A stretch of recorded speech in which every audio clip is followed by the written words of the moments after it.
Hello students, welcome back to minds mind tutorials. So हम लोग kingdom Monera देख रहे थे और आज हम रिप्रोडक्शन देख रहे हैं बैक्टीरिया के अंदर।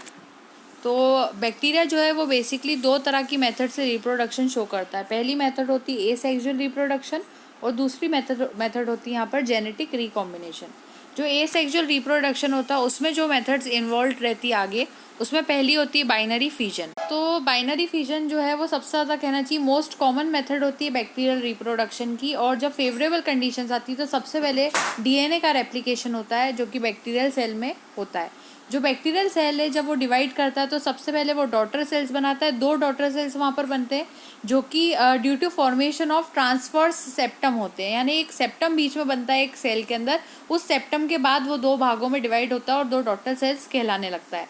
और जब ये सेप्टम बनता है तो जो सेंटर होता है सेल का, वहाँ पर ये septum each daughter cell grows into a new bacterium. और इस टाइम पे फिर क्या होता है, जब दो डॉटर सेल्स बनते हैं तो एक नए बैक्टीरिया के अंदर कन्वर्ट होते हैं।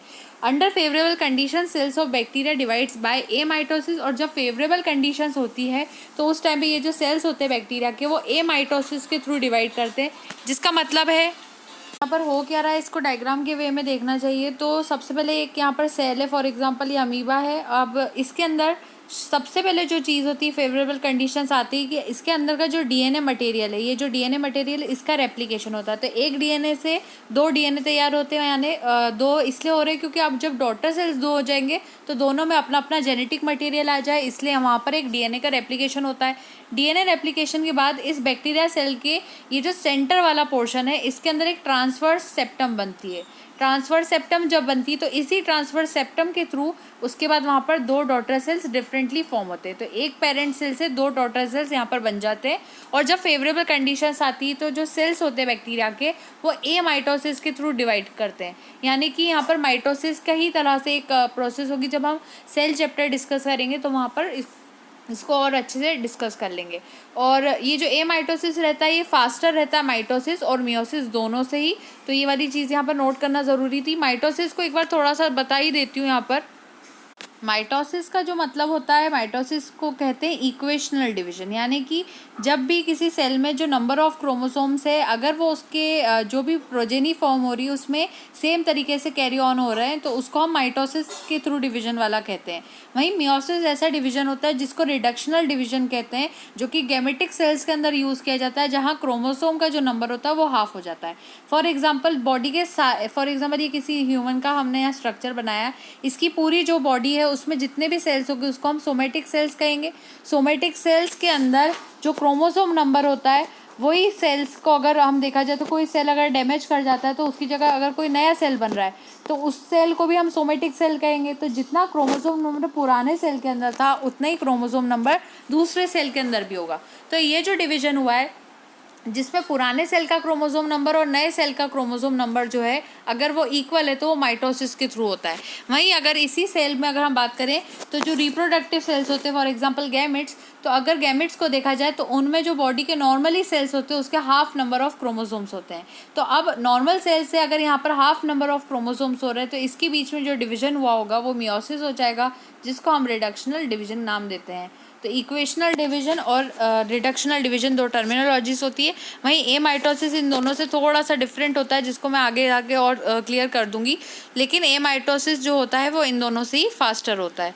नेक्स्ट है हमारे पास, तो दूसरी प्रोसेस है हमारे पास एंडोस्पोर। अब एंडोस्पोर का फॉर्मेशन जब ही होता है जब जो सेल है उसके पास अनफेवरेबल कंडीशंस होती है। जैसे कि जो पुराना हमने देखा अभी बाइनरी फ्यूजन, जब सारी कंडीशंस अच्छी होगी, प्लस पॉइंट्स है अगर कंडीशंस में, तो हम उसको कहते हैं फेवरेबल कंडीशंस। तो उस टाइम पे अमीबा में बाइनरी फ्यूजन देखने को मिलता है। वहीं अगर अनफेवरेबल कंडीशंस होगी तो उसी तरह से बैक्टीरियल सेल्स जो होते हैं, हमने वहाँ पे अमीबा के एग्जांपल लेके बात की थी, तो बैक्टीरियल सेल्स जो होते हैं उनके अंदर अनफेवरेबल कंडीशंस होने के टाइम पर एंडोस्पोर का फॉर्मेशन होता है। और ये हाईली रेजिस्टेंट स्ट्रक्चर होता है एक तरह का। एंडोस्पोर जो है इसके अंदर बहुत टफ रेजिस्टेंस पाया जाता है और हाई टेम्परेचर का इफेक्ट इस पर नहीं होता, रेडिएशंस का इफेक्ट नहीं होता, एंटीबायोटिक्स का नहीं होता, केमिकल्स का नहीं होता।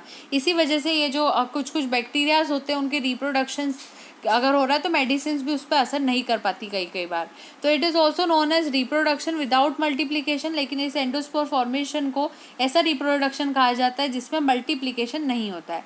एंडोस्पोर जो होता है वो हाईली रेजिस्टेंट स्ट्रक्चर होता है क्योंकि इसके अंदर कैल्शियम डिपिकोलिनेट जो रहता है वो प्रेजेंट रहता है कॉर्टेक्स। कैल्शियम डिपिकोलिनेट कॉर्टेक्स के अंदर प्रेजेंट होता है एंडोस्पोर, इसलिए हाईली रेजिस्टेंट होता है। दूसरा पॉइंट यहाँ पर है कि जो एंडोस्पोर का फॉर्मेशन होता है वो ज़्यादातर बेसिलस टाइप के बैक्टीरिया में पाया जाता है। मैंने पिछली वीडियोस में कहीं ना कहीं बेसिलस को एक्सप्लेन किया था कि वो क्या होता है, एक तरह का शेप होता है बैक्टीरिया का। तो ऐसे बैक्टीरिया जो बेसिलस शेप के होते हैं उसमें एंडोस्पोर फॉर्मेशन ज़्यादातर देखने को मिलता है।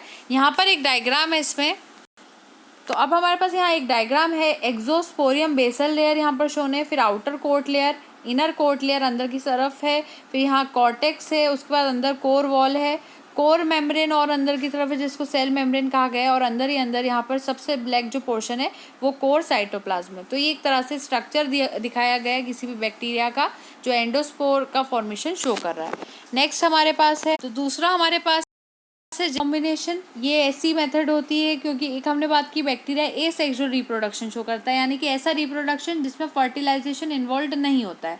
दूसरा तरह का रिप्रोडक्शन बैक्टीरिया अगर शो करता है तो वो होता है जेनेटिक रिकॉम्बिनेशन। इसमें 3 मेथड्स होती हैं, जिसमें से पहला होता है ट्रांसफॉर्मेशन, दूसरा होता है ट्रांसडक्शन और थर्ड होता है कॉन्जुगेशन।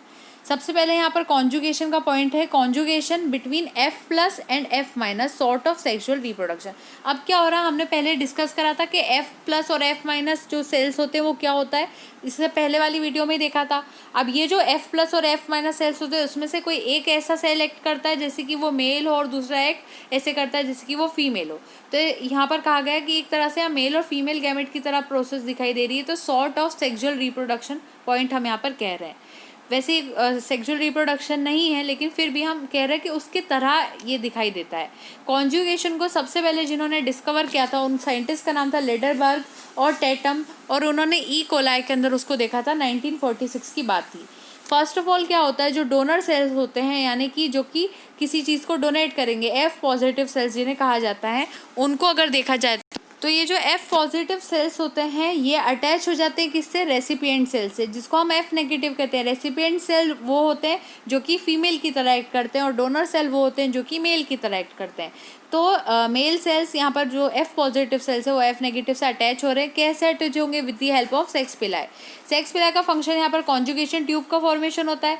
अब यहाँ पर जो F फैक्टर होता है जिसको हम F प्लाज्मिड भी कहते हैं वो यहाँ पर रेप्लिकेट करता है। इसके बाद जो रेप्लिका यहाँ पर बनता है वो F- की तरफ बढ़ता है थ्रू कॉन्जुगेशन ट्यूब।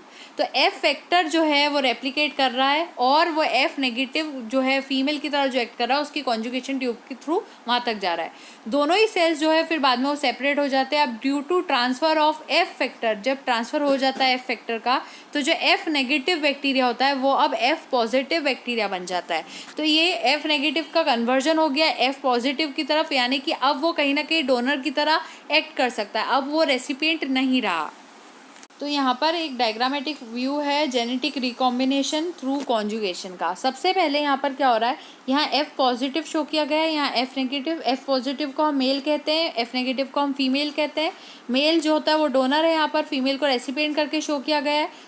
दोनों ही बैक्टीरियाज के अंदर ही की बात की जा रही है। अब पहले बैक्टीरिया जो हम देख रहे हैं F+ मेल, उसमें यहाँ पर एक F फैक्टर प्रेजेंट होता है। यहाँ पर बैक्टीरिया का क्रोमोसोम है जिसको बैक्टीरियल क्रोमोसोम कहा जाता है। उसके बाद सेम यहाँ पर भी है, लेकिन इस चीज़ में जो F- फीमेल है इसमें F फैक्टर नहीं है, इसी वजह से ये रेसिपिएंट है, और वो F फैक्टर वाला जो है उसके बाद F फैक्टर है इसलिए वो डोनर है। अब क्या होता है यहाँ पर कि एक तरह से मेथड जो कॉपी करने की मेथड होती है F फैक्टर की वो शुरू हो जाती है, जिसमें वो ट्रांसफ़र होता है F- की तरफ। तो सबसे पहले यहाँ पर ये दोनों बैक्टीरिया पास में दिखाई दे रहे हैं। इसमें क्या होता है, फिर क्या होता है यहाँ पर ये जो इसका बैक्टीरिया का क्रोमोसोम है इसके पास हमने यहाँ पर F फैक्टर का जो सर्कल शो करा है, ये कॉन्जुगेशन ट्यूब के थ्रू, यहाँ पर एक कॉन्जुगेशन ट्यूब बनती है, इस ट्यूब के थ्रू वो F- यानी फीमेल की तरफ चले जाता है। तो ये जो गोल सर्कल था वो ट्रांसफ़र होके इस तरफ आ जाता है, और यहाँ पर ये दोनों सेल्स जब पास में आए इनको हम बोलते हैं कॉन्जुगेटिंग सेल्स।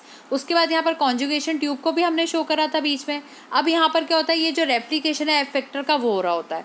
तो जब यहाँ पर से सर्कल देखा हमने तो थोड़ी देर बाद वो यहाँ दिखाई दे रहा है। तो F- सेल्स जो है अब वो क्या बन जाते हैं, F+ सेल्स बन जाते हैं, क्योंकि उनके अंदर कॉपी आ गई है एफ फैक्टर की। इसी वजह से अब ये भी एफ पॉजिटिव सेल बन गया और ये भी एफ पॉजिटिव सेल बन गया, क्योंकि इसमें भी एफ फैक्टर प्रेजेंट है और इसमें भी एफ फैक्टर प्रेजेंट है। तो दोनों ही अब एफ पॉजिटिव है, तो इसीलिए हम दोनों को मेल्स कहेंगे। अब दोनों मेल्स बन जाएंगे यहाँ पर, और एफ पॉजिटिव फैक्टर इन दोनों में आ चुका है। तो ये जेनेटिक रिकॉम्बिनेशन था थ्रू कॉन्जुगेशन।